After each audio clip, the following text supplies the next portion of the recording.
Viviendo la vida juntos. Ustedes fueron llamados a formar un solo cuerpo, el cuerpo de Cristo. Colosenses 3:15. Cuán bueno y cuán agradable es que los hermanos convivan en armonía. Salmo 133:1. La vida fue diseñada para compartir. La intención de Dios es que experimentemos la vida juntos. En la Biblia, esta experiencia comunitaria se conoce como vivir en comunión. En la actualidad, sin embargo, la palabra ha perdido mucho de su significado bíblico. Tener comunión se usa para referirse a la conversación espontánea, la socialización, las comidas y la diversión. La pregunta, ¿dónde tienes comunión? Significa ¿a qué iglesias asistes? Afirma, quédate después del servicio para un momento de comunión. Quiere decir, tendremos un refrigerio. La verdadera comunión es mucho más que asistir a los servicios dominicales. Es experimentar la vida juntos. Consiste en amar desinteresadamente, compartir con corazón sincero, servir en la práctica, hacer sacrificios, consolar y solidarizarse con los que sufren. Y todos los demás mandamientos en el Nuevo Testamento nos manda hacer unos a otros. Con todo aquello relacionado con la comunión, el tamaño importa. Cuanto más pequeño, mejor. Con una multitud se puede adorar, pero no se puede tener comunión. Cuando los grupos son superiores a 10 personas, algunas dejarán de participar. Por lo general, las más calladas y otras ejercerán dominio. Jesús ministró en el contexto de los pequeños grupos de discípulos. Pudo haber elegido a más, pero sabía que 12 es prácticamente el tamaño máximo posible para permitir la participación de todos. El cuerpo de Cristo, como el tuyo, es en realidad una colección de varias células pequeñas. La vida del cuerpo de Cristo, como el tuyo, está en las células. Debido a esto, todos los cristianos necesitan estar comprometidos con un pequeño grupo dentro de cada iglesia, ya sea uno de reflexión en los hogares, una clase de escuela dominical o un grupo de estudio bíblico. La verdadera comunidad se gesta en esos lugares, no en las reuniones masivas. Piensa en la iglesia como en un barco. Los pequeños grupos son los botes salvavidas. Dios ha hecho una promesa increíble con respecto a los pequeños grupos de creyentes.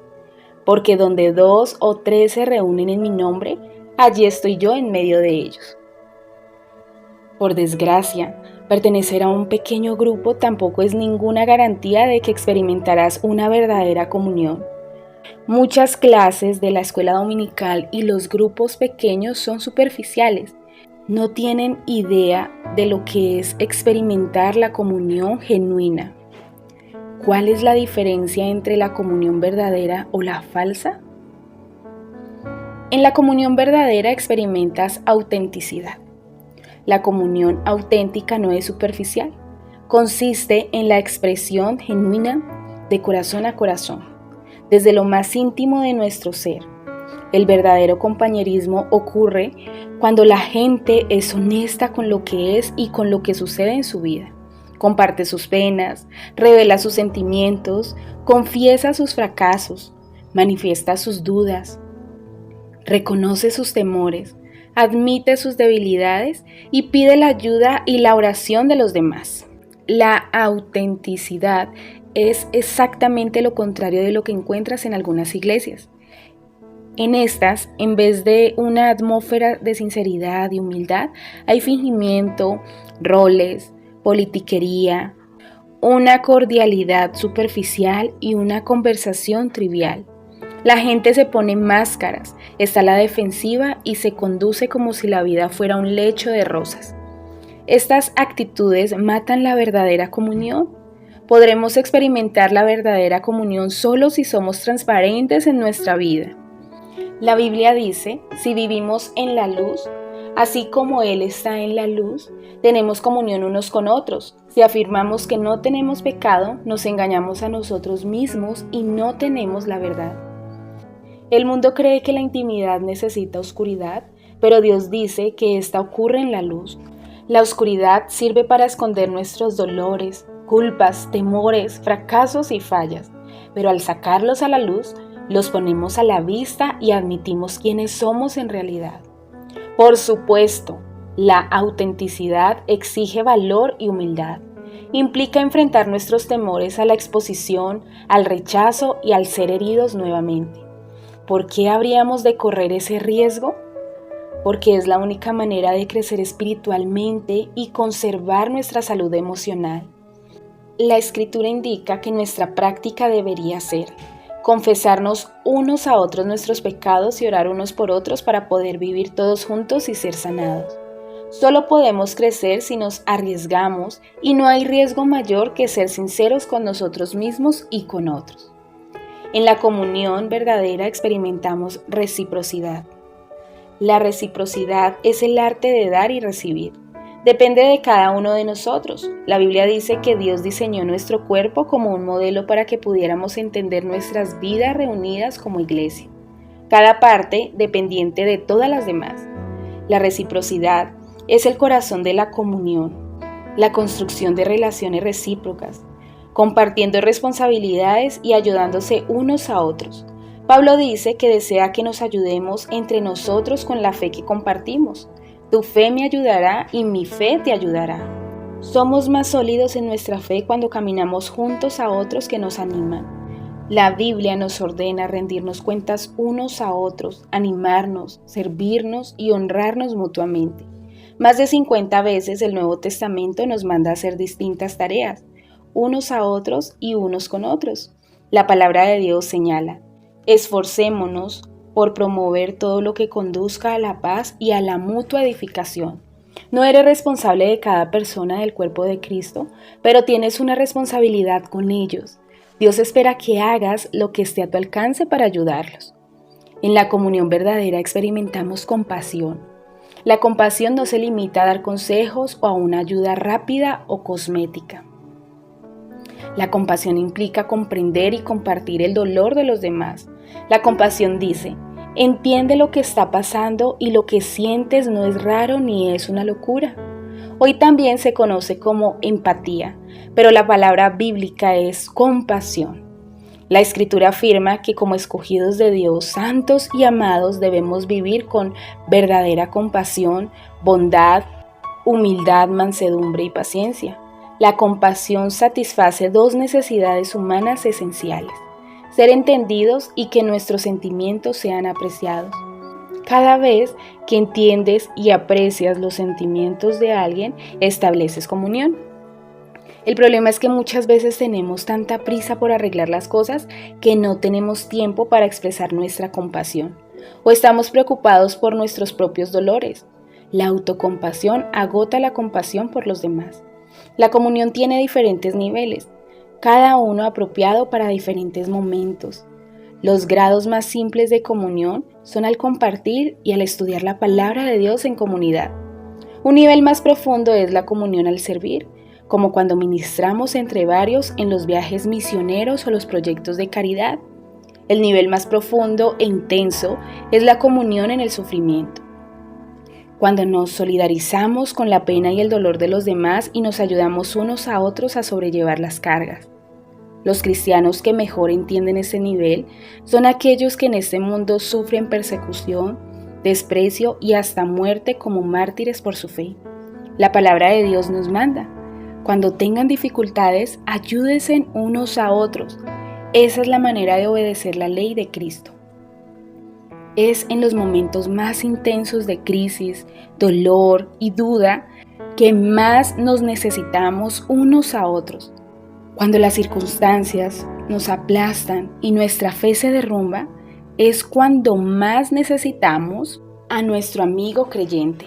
Necesitamos contar con un pequeño grupo de amigos que tengan fe en Dios y por nosotros para permitirnos salir adelante. En un pequeño grupo, el cuerpo de Cristo es real y tangible, aunque Dios parezca distante. Durante su sufrimiento, Job necesitó con desesperación contar con ese grupo. Clamó: aunque uno se aparte del temor al Todopoderoso, el amigo no le niega su lealtad. En la comunión verdadera experimentamos misericordia. La comunión es un lugar de gracia, donde en vez de enfatizar los errores, estos se resuelven. La comunión se genera cuando la misericordia triunfa sobre la justicia. Todos necesitamos misericordia porque todos tropezamos y caemos y necesitamos que alguien nos ayude a ponernos en pie y en camino. Necesitamos brindarnos misericordia unos a otros y estar dispuestos a recibirla. Dios declara que cuando alguien peca debemos perdonarlo y consolarlo para que no sea consumido por la excesiva tristeza. No es posible tener comunión sin perdón.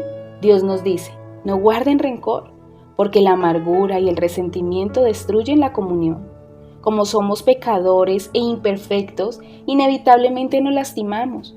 En ocasiones lo hacemos intencionalmente y otras veces sin mala intención, pero de una u otra manera requiere cantidades enormes de misericordia y gracia crear y sostener la comunión. La Escritura dice, tengan paciencia unos con otros y perdónense si alguno tiene una queja contra otro.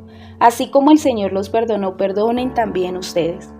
La misericordia de Dios es el motor que nos motiva a mostrar compasión a los demás. Recordemos que nunca se nos pedirá perdonar más de lo que Dios nos perdonó a nosotros. Cuando alguien te lastime, tienes que decidir, ¿usaré mi energía y mis emociones para vengarme o para buscar una solución? No es posible hacer ambas cosas. Muchas personas son renuentes a mostrar misericordia porque no entienden la diferencia entre confianza y perdón. Perdonar es soltar las riendas del pasado. La confianza tiene que ver con el comportamiento en el futuro. El perdón debe ser inmediato, lo pida o no quien ofendió. La confianza se reconstruye con el tiempo. Esta requiere llevar un registro.